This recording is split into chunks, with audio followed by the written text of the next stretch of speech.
What's up everyone, I'm Chandler and this is Anywhere Essentials.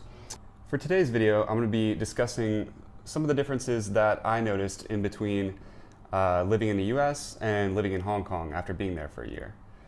First category is food. One of the first things you notice when you get to Hong Kong is that when you go to any of these restaurants, pretty much none of them have like any napkins at all. So in the US, I'm kind of used to a lot of restaurants, they essentially give you like a brick of napkins. A lot of people just collect napkins from different restaurants, and so that's totally not a thing in Hong Kong. And the first time I would go to different restaurants, I'd just have like messy hands, and I'd try to ask for a napkin, and then they wouldn't speak English, so it'd just be a huge mess. So tip number one from that would be carry around some of these, a bunch of these like little napkin packets. I carry these everywhere now, and that's also true of a lot of places in Asia, is you kind of have to bring your own napkins because they just don't give them to you.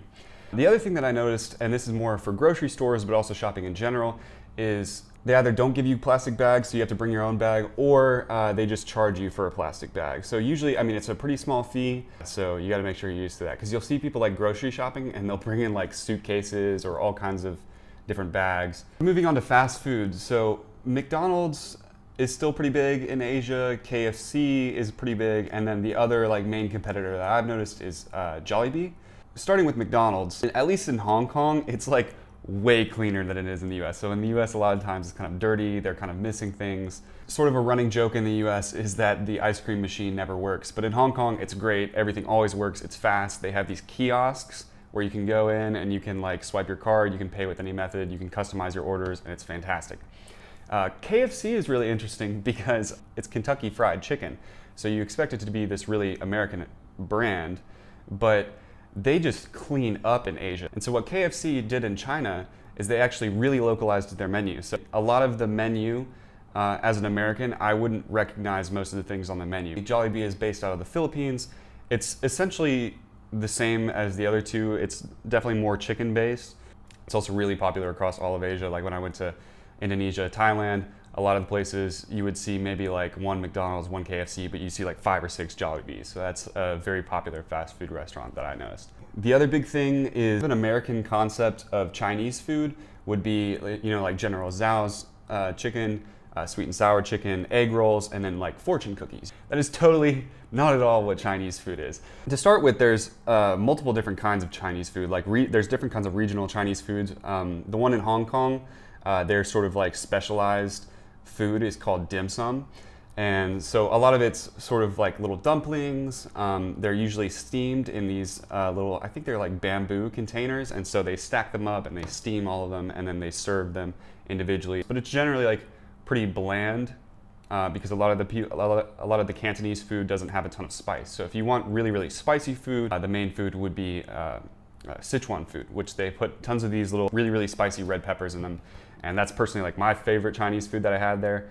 And within that niche, there's also something called hot pot. I didn't find out about hot pot until I came to Hong Kong, but it's like my new favorite Chinese food now. And I don't think there's any restaurant that I've seen in the US that serves it. But basically what they do is they take sort of this big pot, and it's usually like recessed into the table. They heat it up, you have a broth of your choice, and then they give you this long menu, and you can sort of check things that you want. It's usually like really thinly sliced beef, veggies, all kinds of different stuff, and you sort of just toss it in there at different intervals. And then the beef is interesting too, because it's usually so thinly sliced that you can take it with chopsticks and just draw it through the boiling broth for like 5 or 6 seconds, and then by the time you take it out, it's ready to eat, which I always thought that was great. So a big thing in China, and I noticed this in Hong Kong, and then also when we went to Inner Mongolia, a lot of times the food is served on sort of this big lazy Susan. And so you'll have your own personal chopsticks, and then there's a community chopsticks. So they sort of like spin the lazy Susan around, and you'll pick stuff off the lazy Susan, put it in your bowl, and then use your personal chopsticks to eat that. So it's much more of like a family dining experience. It's a very social thing. Moving on to the next thing, eating utensils. Obviously in China they use chopsticks, but even within the realm of chopsticks, there's actually really kind of 3 different styles of chopsticks. There's the Chinese one, which is what they have in Hong Kong, where it tends to be a bit more of like kind of squared off at the end, a little bit thicker, and they're also generally longer. And then there are the Japanese ones, which are a little bit shorter and then more like rounded at the end. And then there's the Korean chopsticks, which are mostly like even shorter and a little bit like more tapered and flat at the end, if I'm not mistaken. The next big thing that's really different in Hong Kong from the US is both the drinking age and the drinking culture. So in the US, obviously the drinking age is 21, and in Hong Kong and China, and also generally a lot of places in Asia, it's usually 18. But the other thing that's really interesting about that is in the US, there's very, very strict open container laws. So you can't just walk into like a store, like a liquor store or a gas station and buy a beer, walk out in the street and just pop it open. Like you pretty much get arrested. But in Hong Kong and a lot of places in Asia, you can do that pretty much anywhere. And it's actually really common. In Hong Kong, they call it Club 7, which it's 7-Eleven. In Asia, it's like on every street corner. It's like everywhere. You can be standing in a 7-Eleven and you can look down the street and see another 7-Eleven like within walking distance. And so you can buy alcohol there. A lot of the like college students, especially if you're on a budget, you go to Club 7, you buy your drink there, you pop it, you just drink it in the street, and then you walk into whatever club you're going to. If you tried to do that in the US, you would 100% get arrested for violating open container laws, and then also like public intoxication, lots of things. So very, very different drinking laws. Then also the drinking culture is different. In the US, I think a lot of people, they oftentimes they'll start drinking potentially like at the tail end of high school, and then will drink all through college. And then generally you start to sort of tone it down, and it's more, I guess, like mimosas and brunch, beer with friends, whatever, something like that.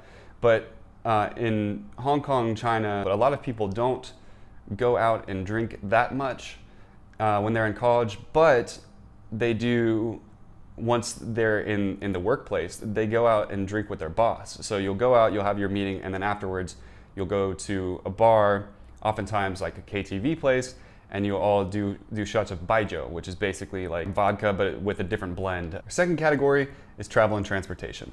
So one of the biggest differences, and this is sort of due to an English influence because Hong Kong was initially an English colony, they still have a lot of very English-British influences. So they have the double-decker buses, and they also drive on the left side of the road, and obviously that's completely different from the US because we don't have those double-decker buses, but we also drive on the right side of the road. So all the cars are different too. A lot of the times when I first got there, I would basically be like opening up the driver's side to get into the car, so that took some getting used to. The other thing, aside from those buses, Hong Kong has a very, very robust public transportation system. The primary way to get around is called the MTR, and it's basically a high-speed rail line. They have trains that come every 2 minutes. It's so clean, very convenient, very cheap, and it usually shuts down, most of the lines shut down around midnight, but the buses, the double-decker buses, they run all night. And then in addition to those buses, they also have these mini buses that are green and red. The ones that are more common are like the green mini buses. So you would take the MTR to get to your main stop, and then you would take either the double-decker bus or one of those light buses if you want to go further to go to some of the more obscure destinations. On top of that, Hong Kong also has taxis. So they have 3 different colors. They have red, green, and blue. The red is pretty much almost all of Hong Kong. Those are the most common taxis that you'll take. The green ones are like New Territories, Kowloon, and then the blue ones, you almost never see those, but those are pretty much just for like Lantau Island. A third category is payment. So generally, a lot of people in the US, and to my knowledge in the world, usually you would either use MasterCard, American Express, Visa, but in Hong Kong and a lot of places in Asia, they use Union Pay. And Union Pay, I didn't know this until I looked it up, but Union Pay is actually the biggest card provider in the world. But Union Pay credit cards you can use on any network, but the debit cards you can only use on the Union Pay network. And so I sort of figured that out the hard way, because when I first tried to come to Hong Kong, I tried to open a bank account, but I got a Union Pay card through Hang Seng, and it did not, like I couldn't buy anything online with it, and it wasn't very convenient. So basically, in my experience, what I ended up using was the Charles Schwab card. It's on the Visa network, and they don't charge the 3% for foreign transactions. So that's definitely the card to go with if you are from the US and traveling, because there's like no minimum balance that you need. It's awesome. But aside from that, this is the best thing I've ever seen. US should totally have this. It's called the Octopus card. So the Octopus card is sort of like a debit card, you can, or like it's more like a prepaid debit card. You can load it up to 1,000 Hong Kong dollars, and then I think you can overdraw it to 50 Hong Kong dollars. And so you use it for public transportation. You can use it at almost any store, any restaurant. You can use it literally for everything.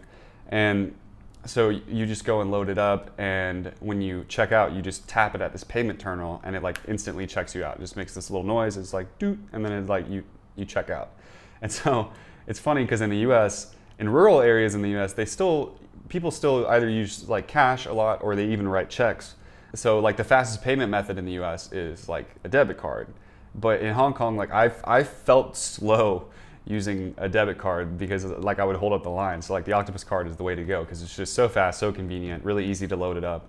You can load it, you can add value at like 7-Eleven, at Circle K, or just at any MTR station. So it's like super convenient to use. The next one is money. So the Hong Kong dollars to US dollars exchange rate, I think it's like $7.82, something like that. But it's interesting to note that Hong Kong actually has a different currency from mainland China. So mainland China, they use the renminbi. Hong Kong, they use Hong Kong dollars. And then US obviously uses US dollars. This is less true of Hong Kong, but like really, really true in mainland China is the popularity of QR codes. So like in the US, you'll occasionally see QR codes for promotional events, but it's like everything in China uses a QR code. You use QR codes on business cards to get information, on posters. Like there's no hyperlinks, it's just QR codes. Even the really, really small street vendors in China, what they'll do is they'll print out a QR code, laminate it, and then like stick it on the top of their stall, and you'll pay using WeChat, which is like the most popular like messaging service there, but you can use it for everything. So like everything, information, payment is completely done with QR codes. So the fourth category is culture. So sort of beginning with like education and university. The grading system is pretty different in Hong Kong from the US. So most of the universities in Hong Kong, they grade on a curve, especially like in my experience in the business school, it'll be like only 5 or 10% of people can get an A. So everyone is trying really, really hard to get an A, but it's very, very difficult to do that. Part of the reason for that is because grades and GPA and standardized testing scores are much more important in Asia than they are in the US. So like in the US, if you're getting a job, you know, they will ask you about like where you went to, what your GPA was, but they'll also ask you about your work experience. They'll ask you about lots of other things. So it's much more holistic. But in Asia, a lot of it's like what university you went to, and then like what your GPA was or what your class rank was. In the US, even in some places, obviously I don't subscribe to this, but there's a saying where it's like C's get degrees. So it's like even if you don't necessarily do that well, you basically just leave your GPA off your resume and you'll still be okay for the most part. Also in Hong Kong, there's much fewer universities. So in the US and a lot of developed countries, the percentage of people that go to college, I think it's usually about like 68% of the population. And then obviously not everyone finishes their college degree, but it's generally about like 68% of people at least try to go to college after high school. And in Hong Kong, it's much less than that. I think it's like closer to about 20%. And part of that is just because they have fewer universities, but they're much, much more competitive to get into. So it's like less people go to university, but the people who do, they're just like laser focused on academics. So a lot of them, there's not as much partying or going to events. Most people are like just really, really focused in the library all the time, trying super hard to get those A's. And then obviously, huge difference, and it's always really funny when I talk to people about this, is college in the US is like infinitely more expensive than it is in Hong Kong. Like Hong Kong, it's funny because for me studying abroad, living there, and in Hong Kong, you know, obviously it's really expensive, especially for housing. I was actually saving money by living in Hong Kong compared to the US, just because like tuition is just so obscenely expensive in the US, and pretty much everywhere else in the world, and this is true of Hong Kong too, it's much, much cheaper. A lot of it's due to the fact that the US, we have like tons of just huge facilities, especially a lot of like sporting facilities. So we have like massive American football stadiums, soccer stadiums, basketball, and in a lot of those Asian universities or even like European ones, it's a little bit more bare bones. It's much more academically focused. So then environmentalism, there's obviously a growing wave of interest in environmentalism in the US, but it really depends on where you live. Like some places are more interested in it, some places not so much. They don't think it's really a problem. But in Hong Kong, it's like #1 top tier priority. So you see pretty much on every street corner, there's usually a trash bin, but there's also like recycling where they'll have it for plastics, papers, metals, and you always sort all your trash. And there's also a big focus on saving water. So like when I was in the universities, they would have signs all over the bathrooms where it'd be like, try to minimize the amount of water you're using, take quick showers, that kind of thing. And I didn't realize how spoiled I was to some extent. In the US, everything is air conditioned. So like the lobbies are air conditioned, the elevators are air conditioned, the hallways are air conditioned, and the rooms are air conditioned. And it's running like 24/7. It's always air conditioned. You go to Hong Kong and it's like nothing is air conditioned except for like your own room. So like in the dorms, it would be just like brutally hot in the elevators and in the hallways. Like if you went to the bathroom, you'd just be like sweating by the time you got out of the bathroom. But only your room is air conditioned. And then even then, a lot of times people turn the AC off. Like so it's off most of the time. You only turn it on when you get back into your room. So it's like the whole buildings, they're just really hot. Another big difference, and this applies more to business, but business attire, especially for like formal events in Hong Kong, and this is true also of Asia in general, it's black suit, black tie, white shirt, black shoes. So it's like very, very strict dress code. And in the US, business formal, a lot of times you can still get away with, you would still have to wear a full suit, but you could get away with wearing all gray suit or an all navy suit and different colored ties. And that's not something you would really do in Asia. Another difference is the legal system. So the legal system in Hong Kong is still based on English common law, but they also have a mix of their own laws.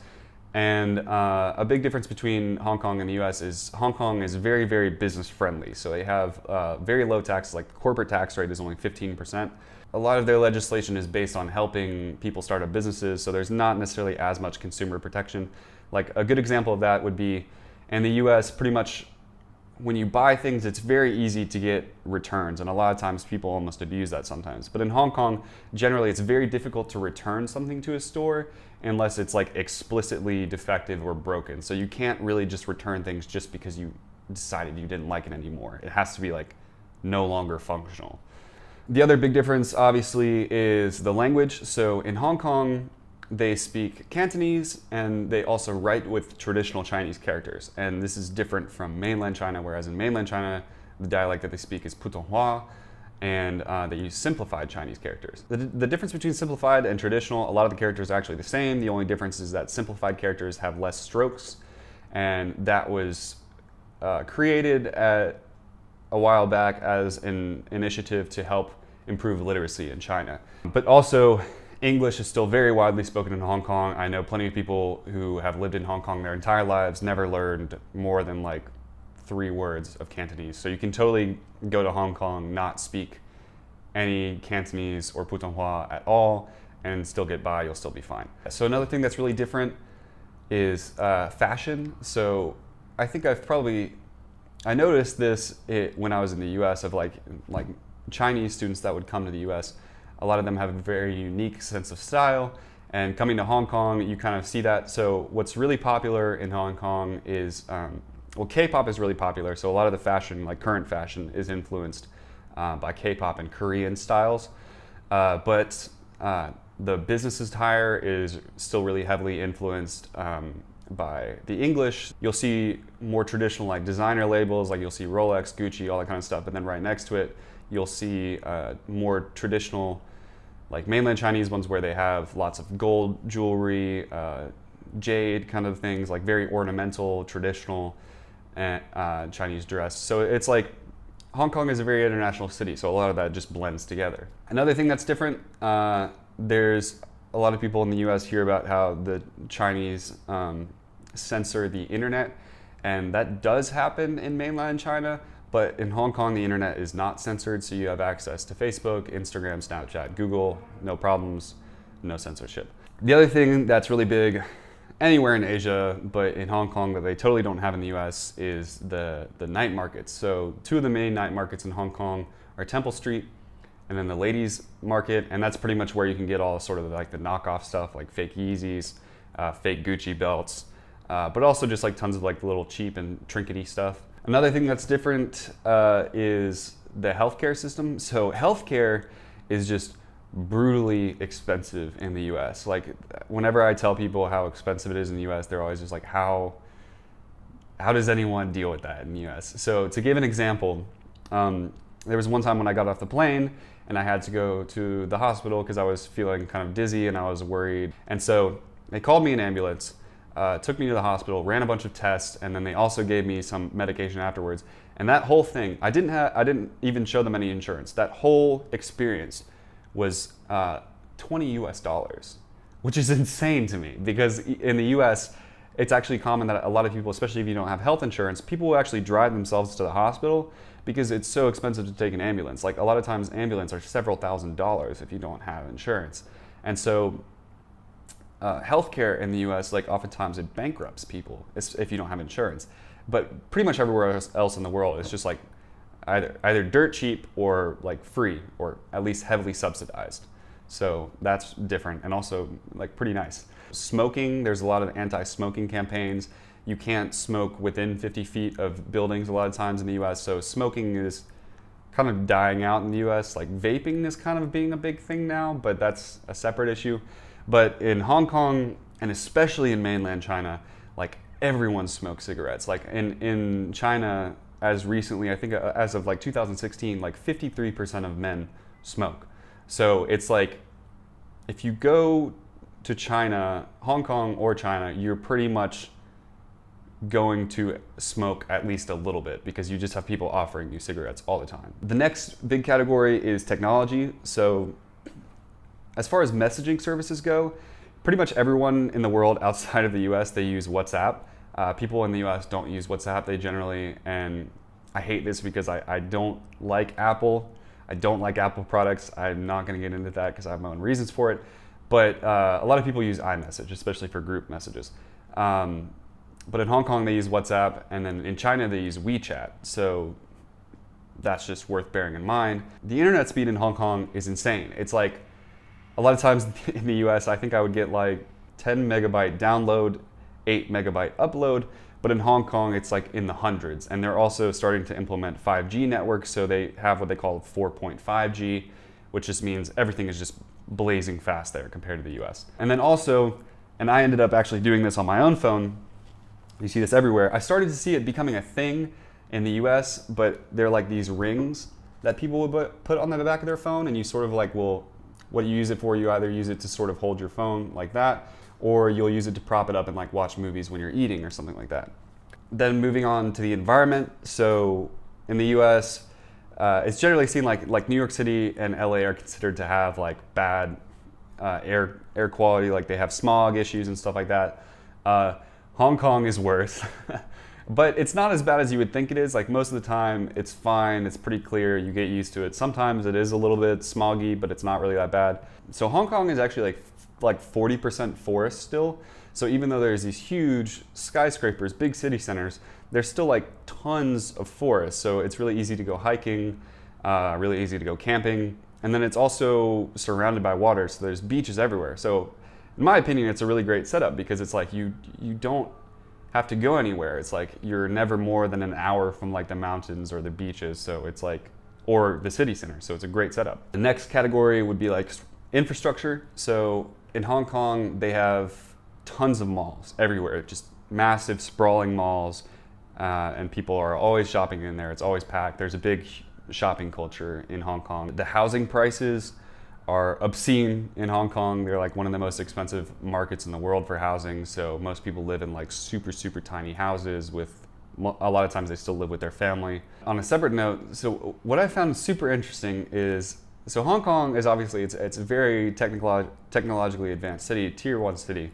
And so they're building these really beautiful, tall skyscrapers, but they do it with bamboo scaffolding. And the first time I saw it, I was like, what the hell? Like, why are they using bamboo scaffolding to build a skyscraper? But that's like totally common in Hong Kong. And then the last category is activities. So as far as sports go, basketball is actually still really popular in Hong Kong and in mainland China.